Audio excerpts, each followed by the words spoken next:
Bismillahirrahmanirrahim. Sederhananya begini, kupu-kupu itu rezeki.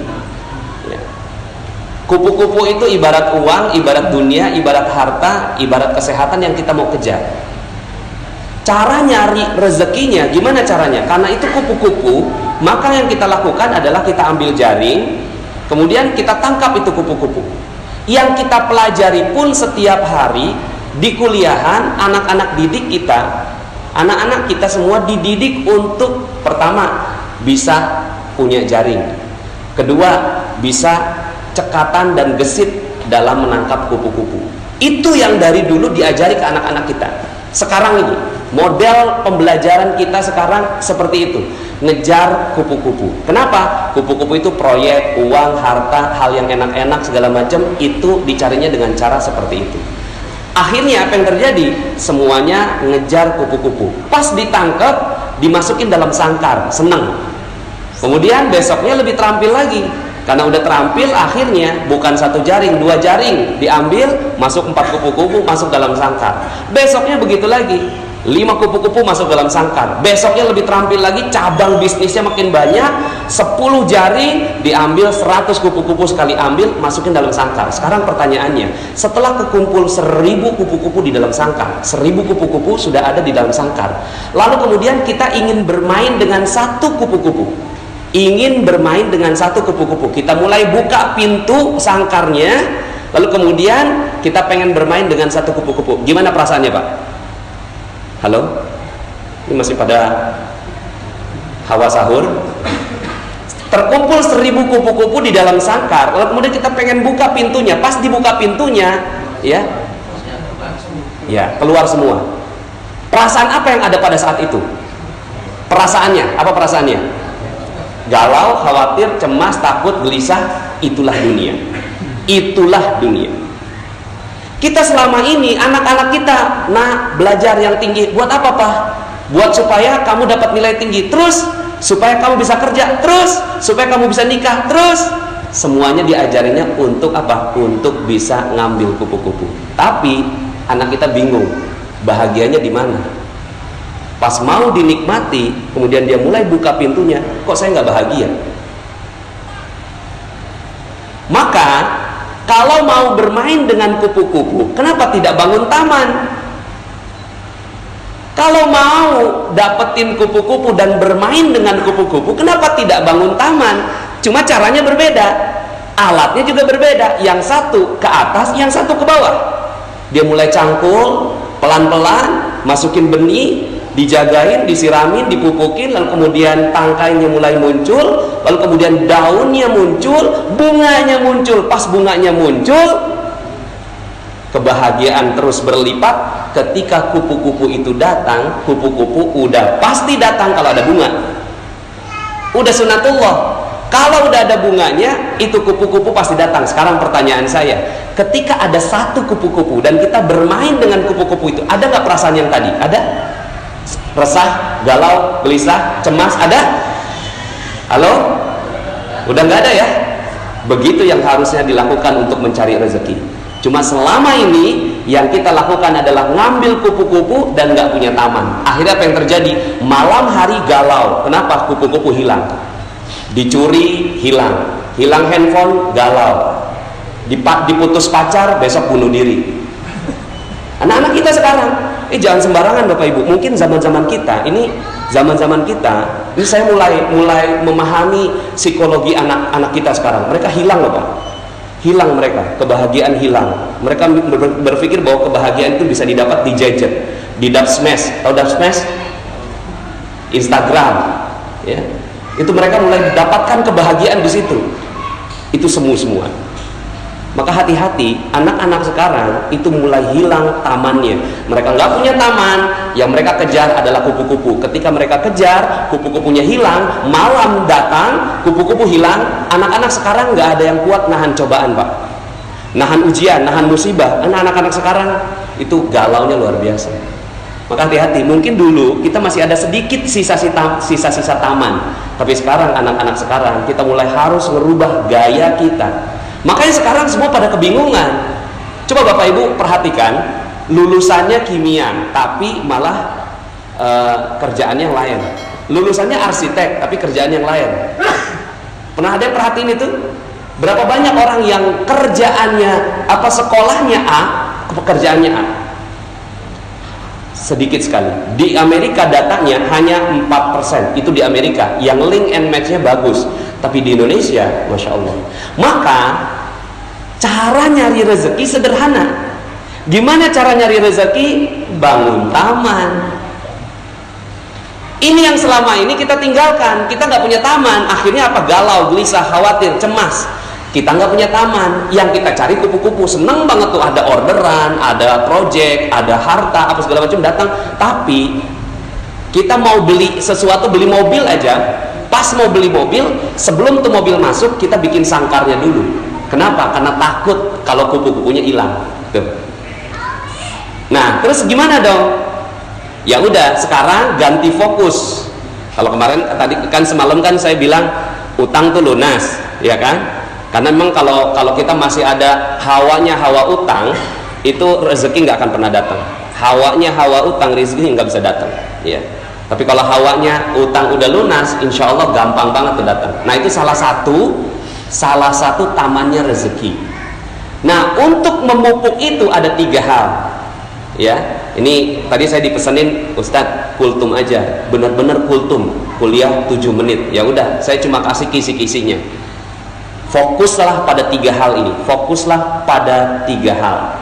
Pertama, pikiran yang positif. Pikiran yang positif bahwa segala sesuatu bagus, segala sesuatu indah, husnudzon billah. Ini adalah taman yang paling indah. Taman yang paling indah adalah husnudzon billah. Husnudzon billah itu apa? Pokoknya semuanya positif dah. Masuk rumah sakit positif, ya kan?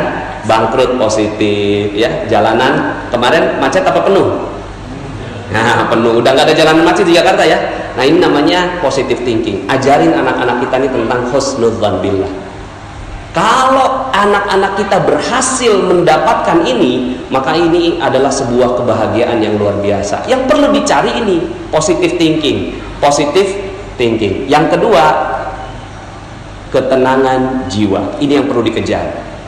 Ketenangan jiwa ini namanya positive feeling. Kalau bahasanya kan positive thinking, positive feeling. Rasa itu harus tenang, cool, damai, enak, setenang samudera. Nggak boleh ada perasaan deg-degan. Deg-degan sedikit itu langsung hilang seluruh rezeki.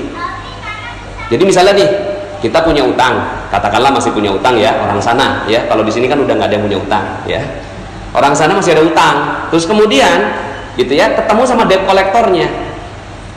Udah 1 bulan selalu menghindar sama debt kolektor.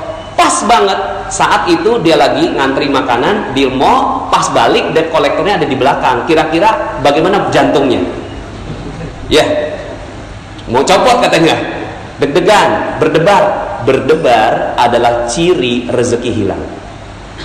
Berdebar, jantung berdebar itu ciri bahwa kita tidak punya rezeki lagi, tamannya hilang. Maka apa yang harus dilakukan? Yang harus dilakukan mendidik jiwa supaya tenang dalam segala kondisi.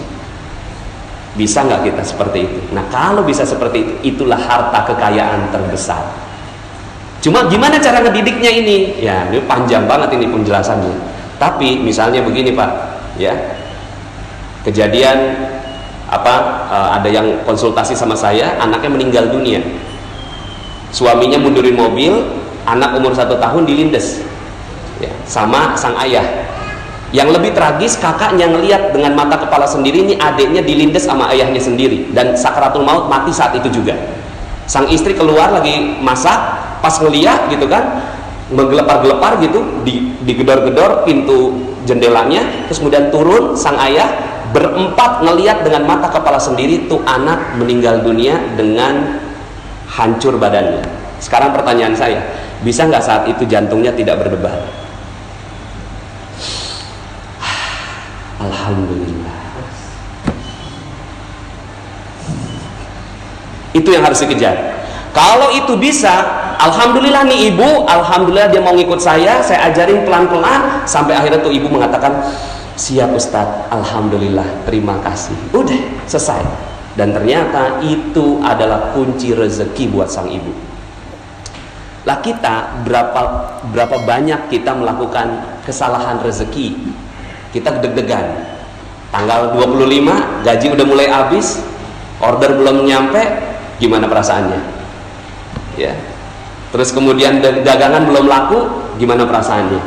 Padahal itu semua rezeki akan hilang. Nah, kejar nih ini. Cuma memang ya, nah ini memang perlu banyak sekali kajian tentang positive healing. Cuma bocorannya adalah positive healing hanya bisa didapatkan dengan ibadah. Positive feeling hanya bisa didapatkan dengan ibadah. Kalau positive thinking masih bisa sendiri. Positive thinking nih, bagus itu, oke, alhamdulillah, gitu ya, masih bisa. Tapi kalau positive feeling udah nggak bisa lagi dengan upaya sendiri, dia harus butuh bantuan Allah Subhanahu Wa Taala. Maka di titik itulah ibadah berkumpul seperti ini mahal harganya. Ini kumpul begini Pak, ini mahal sekali. Kalau orang tahu betul yang namanya rezeki, oh itu dikejar yang kayak gini. Ada orang kumpulan apa? Duduk tenang, damai. Kenapa? Ada malaikat di sini.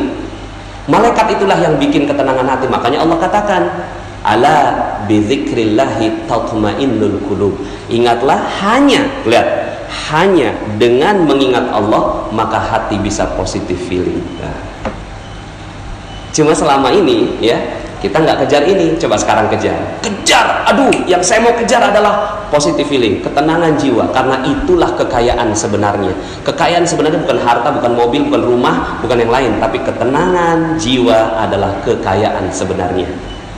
Ya, dikatakan oleh Rasulullah SAW, laisal ghina an kasratil arad, walakinnal ghina ghinan nafs.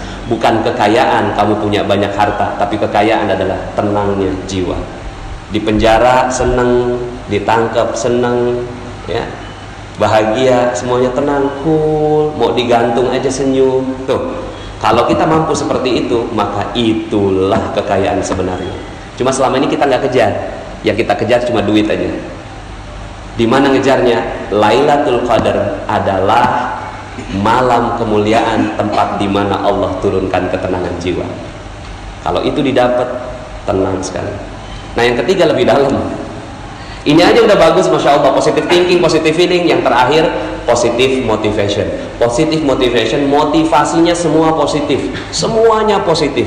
Ya, bahwa motivasinya bukan untuk mencari uang, motivasinya untuk membahagiakan orang lain. Nah ini panjang sekali kajiannya. Ya, mudah-mudahan dalam kesempatan yang lain. Ini pokoknya cirinya 3 aja. Kejar ini. Nggak penting tuh jurusan, nggak penting tuh kuliah, nggak penting tuh sekolah, bener, nggak penting. Kalau sekolah nggak ngajarin 3 hal ini, berarti sekolah itu nggak penting. Makanya sekarang ini muncul adanya gerakan anti sekolah.